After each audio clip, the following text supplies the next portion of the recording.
There once was a boy shaped like a boy, and he was called Overly Literal Boy. So far, so good. Overly Literal Boy hated himself because he was always just himself. To him, he could never be anything else. Some days he wished he could be made completely of felt, and others he wished his body were just a giant tuna melt, because at least then he could eat himself and be rid of all the negative shit in his head. But each morning he saw the same thing in the kettle, just a boy, in albeit slightly contorted proportions, a nose the size of a cormorant and a forehead the size of a porpoise, but just a boy nonetheless. All of that changed though, the night he met her, the one who cut a figure of figurativeness. It was a Friday night, and Figment, the imagination girl, who stood alone at a bar, being generally inconceivable in the sense that she had to be seen to be believed, and I mean literally. She seemingly had no physical being, but her form was informed by what the observer's imagination could conceive of. It was a drag to her, because people would only see her standing there because of what they saw in their head. But she never let it get her down, because deep down she was stronger than anyone had ever perceived her before. Well, that was until Overly Literal Boy walked through the door. He was the most humanly human she had ever seen throw such bang-legged shapes upon a dance floor. And when Overly Literal Boy looked back at her, Figment of the imagination girl turned into an origami brain, full of that flat-back furniture held together with girders. The two stood staring at one another.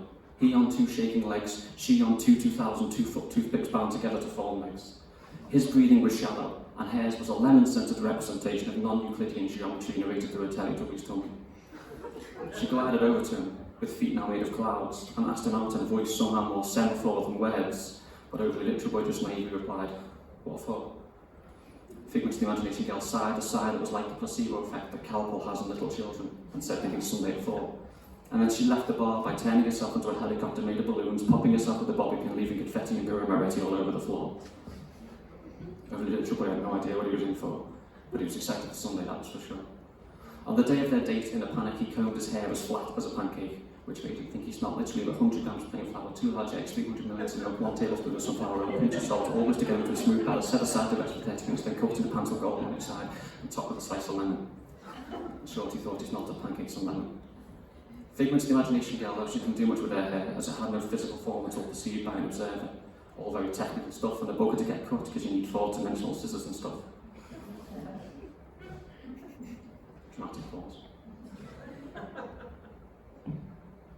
At the restaurant, Figment's the imagination girl turned into a parking meter, and her hair became strawberry ice pops that were melting into the plate of lobster linguine she'd ordered.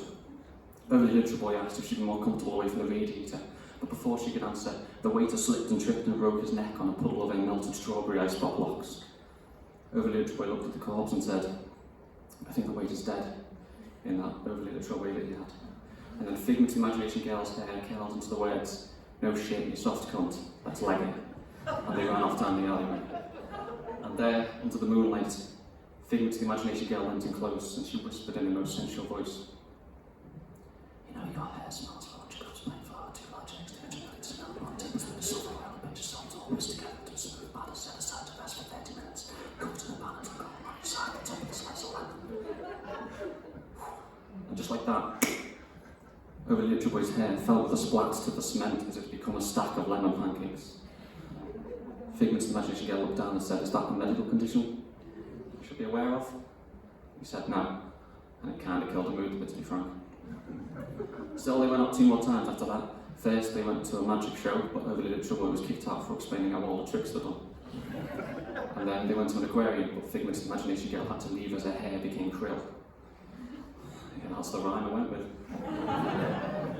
The bear could never normally settle. He was always peeved about being so rigidly perceived, and she was always uneasy that she couldn't be seen except by how she was perceived.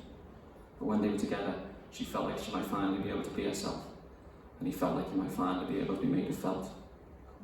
On their 4th date, they entered the back of their place. Figment's the imagination girl's apartment was a Rubik's Cube, balanced cornerwise atop the nose of a fox just outside the city centre next to a high-rise block of flats. They were watching a Netflix comedy special on a multi-dimensional television and eating a pineapple pizza on their etch-a-sketch-shaped leatherette couch. Overly Literal Boy's hair had barely grown back after the pancake disaster, and Figment the imagination girl was a 3-tier Edwardian chess set with a Dell laptop playing solitaire for her head. She leant across and pecked him on the cheek and then began running system updates. And then they closed their eyes and they napped for a bit, making them feel like they were just letters cast adrift amongst the cosmos, and when they opened their eyes they realised it was because they were literally letters stacked adrift amongst the cosmos. They scanned each other from top to bottom, and their physiology literally read head, shoulders, bodies, knees and toes, and scrawled spinelets with the bones of each other's contention, himself and herself. Figment's imagination girl owed joy leant across and plucked the first 3 letters out of herself, so the Figment's imagination girl became simply herself. He wept soft, felt-feeling letters spelling T-E-A-R-S from his E-Y-E-S halfway up his beard or the head as he went.